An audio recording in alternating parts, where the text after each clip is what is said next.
दोस्तों नमस्कार, colonel Ajay CO Ajay astro money group first global astro finance digital channel से आपसे मुखातिब होता हूं। आज 11 अगस्त सन 2026। दोस्तों ग्रेन्स में मक्का, बाजरा, जौ, चावल, गेहूं, इन पर सभी पर अपडेट देने वाला देश दुनिया का पहला चैनल। आज की इस एपिसोड में हम चर्चा करेंगे गेहूं और मक्का बाजार की मजबूती का। गौरतलब है कि हमने आपको गेहूं और मक्का में तेजी के अग्रिम अनुमान दिए थे जो अक्षर सत्य साबित हो रहे हैं। जानिए रिपोर्ट विस्तार से।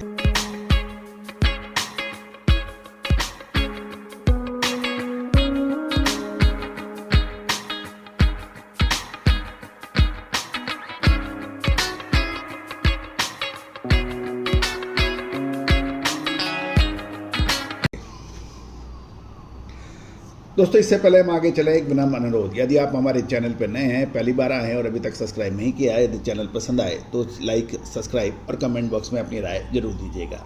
आज के इस एपिसोड में हम चर्चा करेंगे गेहूं और मक्का बाजार की क्या हलचल रही।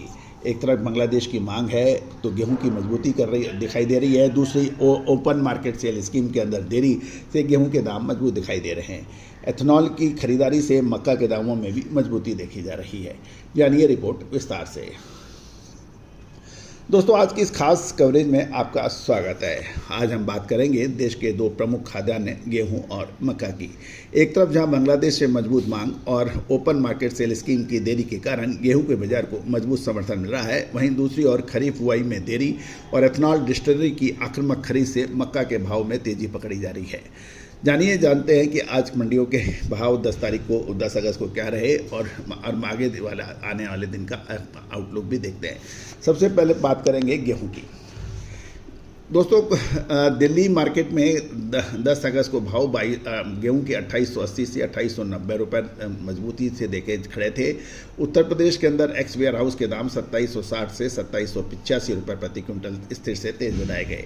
मध्य प्रदेश की मंडियों में 2690 से 2720 के भाव गेहूं के रहे और दक्षिण भारत के अंदर 3010 से 3020 रुपये प्रति क्विंटल के भाव मजबूती से खड़े रहे। आइए जानते हैं कि इस तेजी का कारण क्या रहा। ओपन मार्केट सेल स्कीम यानी OMSS की बिक्री की सरकारी बिक्री में देरी का इसका प्रमुख कारण माना जा रहा है।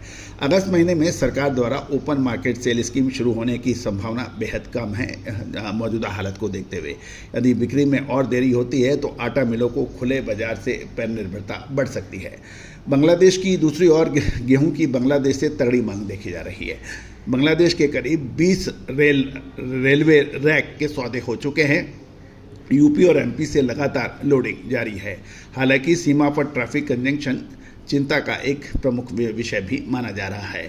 ग्लोबल मार्केट की बात करें तो ब्लैक सी, रूस और यूक्रेन के चल रहे लड़ाई के कारण मसाले, खुशबू और प्योर झांझ टेस्ट से भर दे हर जुबां पे स्वाद। एवरीडे मसाले, देश का स्वाद।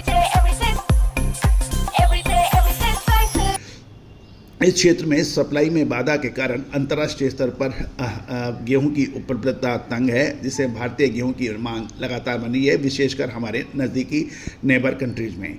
DGFT की बात करें तो 31 अगस्त तक निर्यातकों से कोटा उपयोग का ब्यौरा CA सर्टिफिकेट के साथ मांगा गया है, जिससे जिन निर्यातकों ने 50% से कम कोटा इस्तेमाल किया है उनका कोटा रद्द कर सक्रिय यानी एक्टिव एक्सपोर्टर को दोबारा एडिशनल आवंटित किया जा सकता है। गेहूं का जो आउटलुक की बात करी जाए तो निकट अवधि में गेहूं के भाव स्थिर से मजबूत रहने की संभावना है और स्टॉकिस्टों की सीमित बिकवाली और संभावित कोटा रीअलोकेशन से बाजार में नीचे के स्तर से मजबूत सपोर्ट मिल रहा है। तो दोस्तों हाँ, महत्वपूर्ण यह है कि ऊपरी स्तरों पर गेहूं में मुनाफा वसूली करना चाहिए या फिर रोकना चाहिए। अब चर्चा कर रहे हैं मक्का यानी शुद्धता ऐसी जो हर घर की पसंद बने। सुधा महेश ठक्कर, हल्दी के विश्वसनीय निर्यातक। आज ही संपर्क करें। इमेज मार्केट की मक्का बाजार के अंदर कम आवक और एथेनॉल डिमांड के कारण मक्का के भावों में मजबूती देखी जा रही है। आइए देख लेते हैं कि प्रमुख मंडियों में 10 अगस्त को क्या भाव रहे। उत्तर प्रदेश के अंदर जो लूज माल था 2180 से 2200 रुपये है, इसमें 3040 रुपये की तेजी देखी गई है और न्यूनतम स्तर पर 300 रुपये का सुधार है। यदि हम नीचे से के स्तर से देखें तो इसके अलावा बिहार जो कि मक्का का प्रमुख उत्पादक राज्य है, वहाँ 2250 से 2350 रुपये प्रति क्विंटल है और डिस्टिलरी वाली बोली जो है एथनॉल की वो 2400 रुपये तक की बताई जा रही है। महाराष्ट्र की बात करें तो 2400 से 2420 रुपये प्रति क्विंटल और इसमें 30 से 40 रुपये की शानदार तेजी है। तमिलनाडु की बात करें तो डिलीवरी के भाव 2800 से 2850 रुपये प्रति क्विंटल स्थिर बताए जा रहे हैं। दोस्तों महत्वपूर्ण यही होता है। आइए अब जान लेते हैं मक्का में मजबूती के क्या कारण हैं। दोस्तों गौरतलब है लगभग 3 से 3.5 महीने पहले जब मक्का के दाम बुरी तरह से पिटाई खा रहे थे, उस वक्त बात हो रही थी कि मक्का में अब क्या होगा।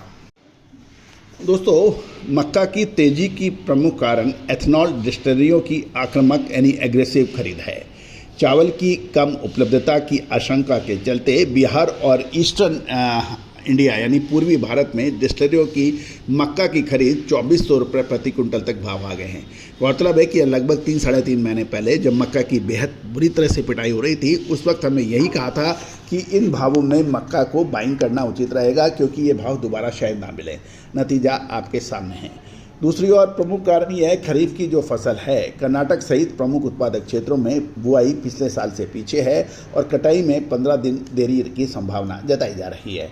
साथ साथ मंडियों में मक्का की कम आवक यानी आवक भी घट रही है और यूपी में 5000 से 7000 क्विंटल ही रह गई है, जिससे स्टॉकिस्ट ऊंची कीमत पर माल निकाल रहे हैं। तेलंगाना का मक्का टेंडर भी एक महत्वपूर्ण है। तेलंगाना सरकार की टेंडर बिक्री 2600 रुपये क्विंटल से कम पर उपलब्ध होने की उम्मीद नहीं है, जिसके चलते खुले बाजार में इसको सहारा मिला हुआ है। साथ साथ तेजी के अब हम महत्वपूर्ण चर्चा कर लेते हैं कि क्या ये तेजी को कोई ब्रेक लगा सकता है मक्का की। तो दोस्तों तेजी पर ब्रेक लगाने वाले प्रमुख कारण भी हम आपसे चर्चा कर लेते हैं। पोल्ट्री फीड यानी के निर्माताओं की सुस्त मांग भारतीय मक्का का अंतर्राष्ट्रीय स्तर पर वियतनाम के मुकाबले महंगा होना निर्यात में बाधा बना हुआ है, क्योंकि वियतनाम का जो मक्का है $260 CNF के मुकाबले भारतीय मक्का महंगा है। मक्का का आउटलुक की बात करें तो मक्का में सीमित दायरे में तेजी का रुख रहने की संभावना है और अगस्त महीने के अंत तक संभावना है कि दक्षिण भारत में स्टॉक घटने पर नई मांग निकल सकती है। तो दोस्तों ये था एक विशेष अपडेट मक्का और गेहूं पर। हमारे चैनल को सब्सक्राइब कीजिए और कोई भी विशेष अग्रिम रिसर्च रिपोर्ट स्पॉट मार्केट के लिए संपर्क कर सकते हैं। All the very best, good luck, happy trading. साल 2026 में लाल मिर्च, हल्दी और धनिये में तेजी के बाद क्या अब जीरे की बारी। साल 2023 के अंदर हमारा ऐतिहासिक तेजी और फिर मंदी का अग्रिम अनुमान सही साबित हुआ था। Now at a decisive moment. Contact for Spot Market Special Research Report.